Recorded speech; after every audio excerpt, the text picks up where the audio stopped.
So in this video we are going to see about MOSFETs as switch. So first, basically there are two type of MOSFET, NFET and PFET. And NFET, the electrons are the majority carriers and current flow due to that electrons. And this in a MOSFET, the current due to majority carriers only. So here electrons are the majority carriers and here holes are the majority carriers. So this is a two type of MOSFET. And how it can operate as a switch. So this is NFET, and if you are giving the gate voltage as is equal to 0, so there is no channel between X and Y, source and drain. So X is the input, means there is no output. This acts as a open switch. When A is equal to 1, the channel appear between X and Y, and whatever the value you give this X, we will get at output side Y. So this is act as a closed switch. Next, the reverse manner of this PFET operated, that is, if the gate is A is equal to 1, this is act as a open switch. When A is equal to 0, it act as a closed switch. Next, FET threshold voltage.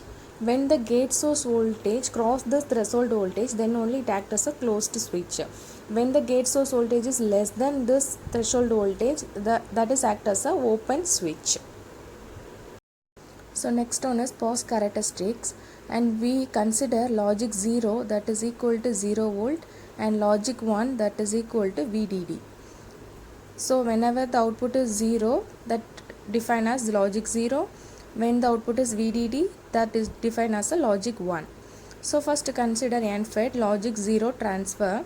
So in NFET, gate is given to VDD. So the control voltage here is VDD. So when VDD given to ground, the source is equal to 0.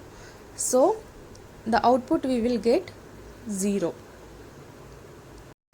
The gate source voltage is less than threshold voltage, so we will get 0 volt at output side. So this pause the logic 0. Similarly, logic 1 transfer, when VDD given to input, gate also VDD, source also VDD, means it on when it cross the threshold voltage. So we will get the output as VDD minus threshold voltage. PFET, logic 1 is transferred when we give the ground to this gate, that means 0 volt, and whatever the input we will get in output side. And so when the input is 0, and we will get threshold voltage as output. So we are not getting 0 volt, we will get the threshold voltage. So we conclude that this NFET pause strong logic 0 but weak logic 1, and PFET pause strong logic 1 but weak logic 0 values. So the design rule for MOSFET as switch. So first we use PFET to pause logic 1, that is VDD, and use NFET to pause logic 0, that is 0 volt. So this is the two design rules for MOSFET act as a switch.